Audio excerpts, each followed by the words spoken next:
So, today is September 11th.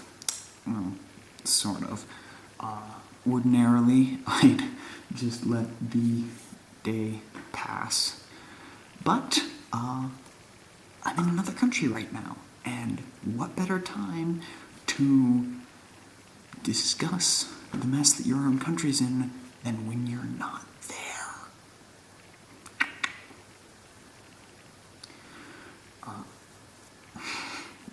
I'm in India, as some of you might know. So what's going to happen is I'm going to post this video, and I mean this video, I'm not going to record two separate versions of it. I'm going to post this video to both of my major YouTube channels. That's the one that's supposed to be for daily vlogging, and the one that is supposed to be for twice a week vlogging. And I haven't been uploading to either one, so yeah, sorry about that. Anyway, and I'm also going to post a rough transcript to Tumblr. Actually, I'm running off of the transcript, and that's feeding into this, although the transcript, as I keep indicating with my finger, is over that way, so I'm gonna try to operate by memory here. So I just recently, and by recently I mean maybe half an hour ago, watched Jon Stewart's monologue from after 9/11. I think he did his monologue on September the 20th of 2001. That was the opening to his show. He had a lot more color in his hair. Anyway, so there's a couple of aspects of Jon's speech that I think are relevant to the current situation that our country is in. Maybe I should explain that. There's two sections of the speech. The first is when Jon, and I really hope he doesn't mind me calling him Jon. Anyway, there's a section where Jon says that the reason he's not despairing is we've already won because we're free. The rebuilding from September 11th, the attacks, it's the realization of Martin Luther King's dream that we're being judged not for the color of our skin or for our religion, but for the content of our character. And, well, I don't have to tell you how that went. At least not the color of the skin and religion part. We cracked down pretty hard culturally on that. Not even a little, way too hard. Any amount, cracking down any amount on that is too hard, and we cracked down a lot. Most of the time when someone gets pulled in for questioning at the security lines at customs at the United States airport or port, it's because they have an Arabic name. I don't have a statistic for that, but that's a very major reason for that. At least on the east and west coast, coming from the south, the obvious thought there is that they might be an illegal immigrant, which is another issue that I'm not going to talk about here. I'm already getting too far away from what I was intending to talk about. Anyway, Jon says in that speech that we've already won because we're free, and you can't take freedom away from someone. But we're not. Even if, as Jon says in that speech, which is full of uhs and ums, and just, it's very heartfelt, and I can't believe I didn't watch it until now. But even if he says at the end of that speech that the view from South Manhattan is the Statue of Liberty, and it doesn't get any better than that. And even if that poignant reminder of our freedom, it was around that whole time, we didn't win. In fact, If I had to say it, if I had to say someone won, I would say they won. Not in the way they probably wanted, considering Al-Qaeda's mission statement is getting Western air bases out of Saudi Arabia. But, that said, they did win. Because we're not free. We're not free.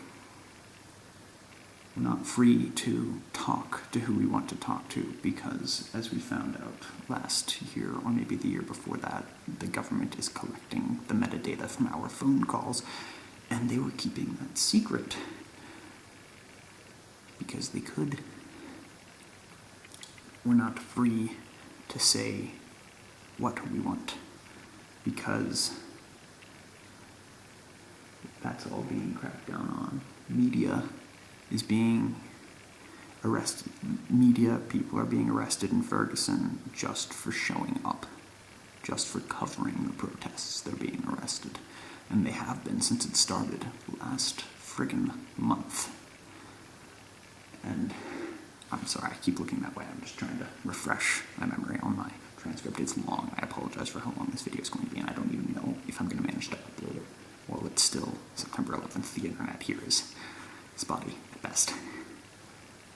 And we're not free to vote how we want because money and donors and media coverage decide elections, not individual votes, not even groups of votes decide elections.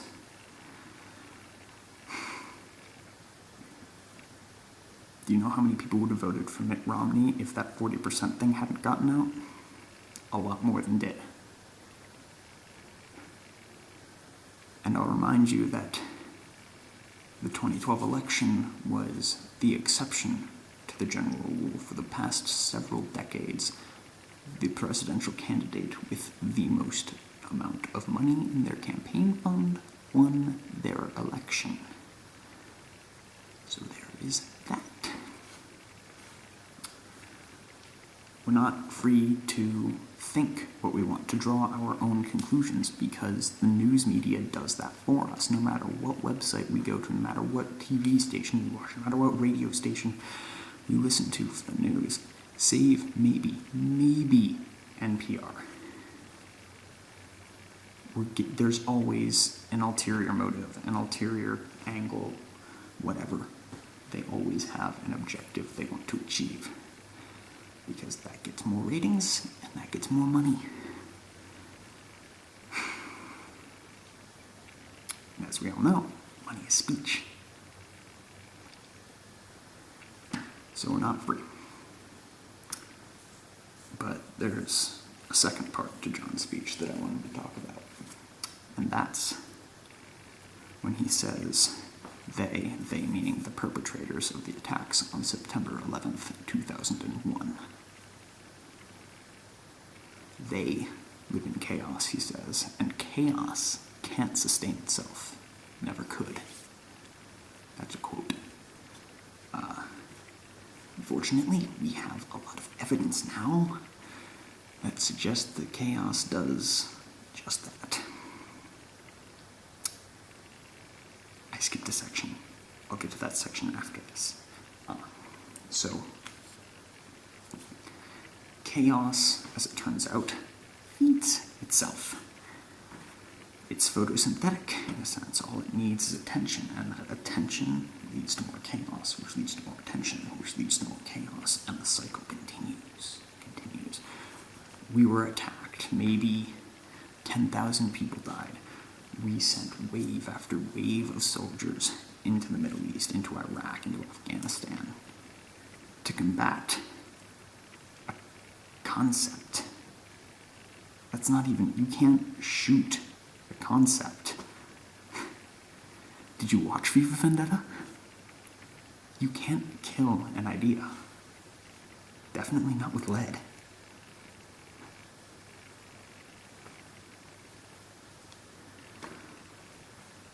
So, tens of thousands more troops died.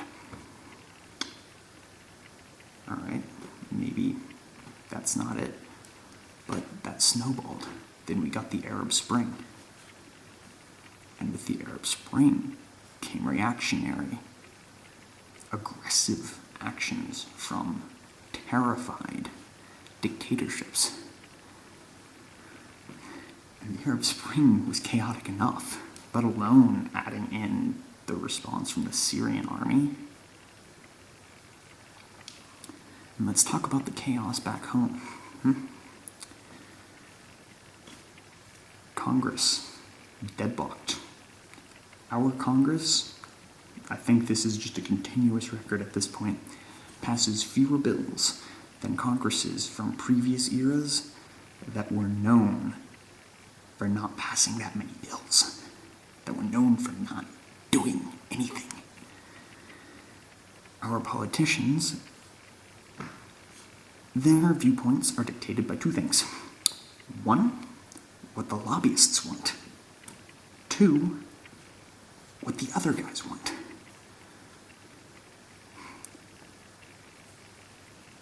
This results in, well, our politicians are making decisions not based on ideology, unless, of course, the ideology is what the other guy doesn't want, which is a pretty shitty ideology, if you ask me. Yeah.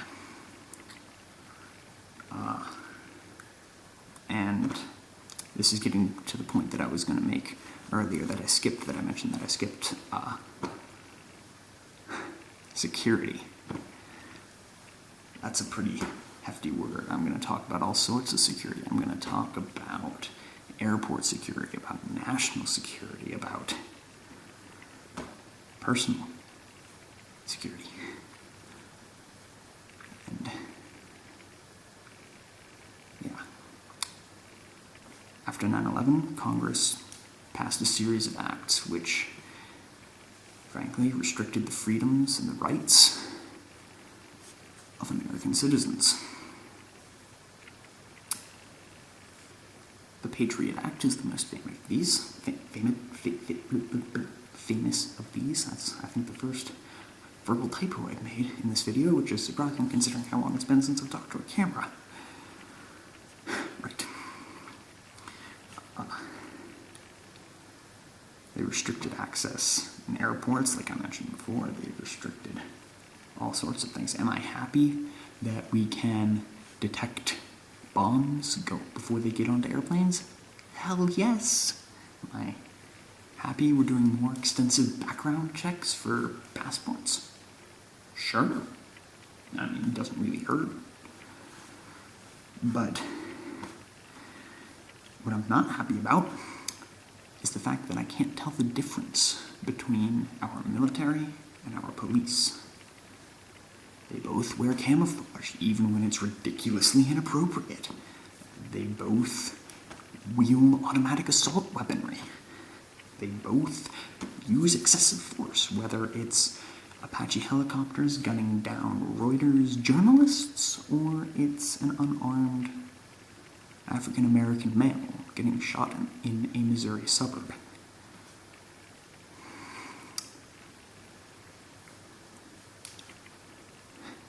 Yeah. I guess the only way you can really tell is which civilians are getting killed. American civilians on American soil, or civilians of any variety on non-American soil.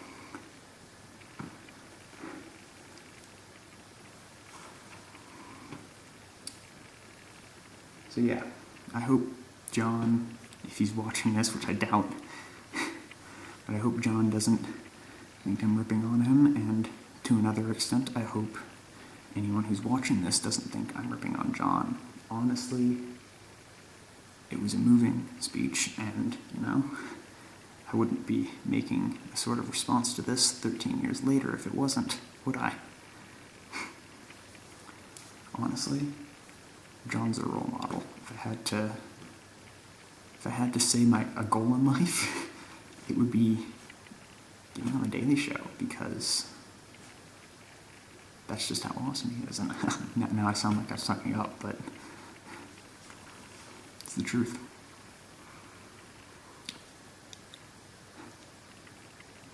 It's the truth.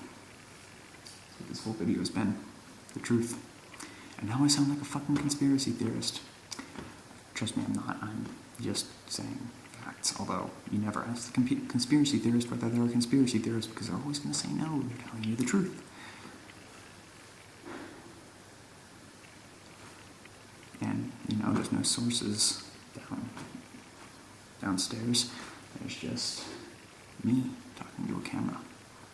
So take this how you want, but I feel like I've talked long enough. I just felt like maybe 13 years later we could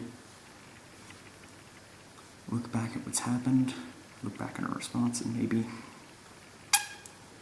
with that sort of context in mind and the context provided by Jon Stewart's speech, maybe we could try to find something better to do. Anyway.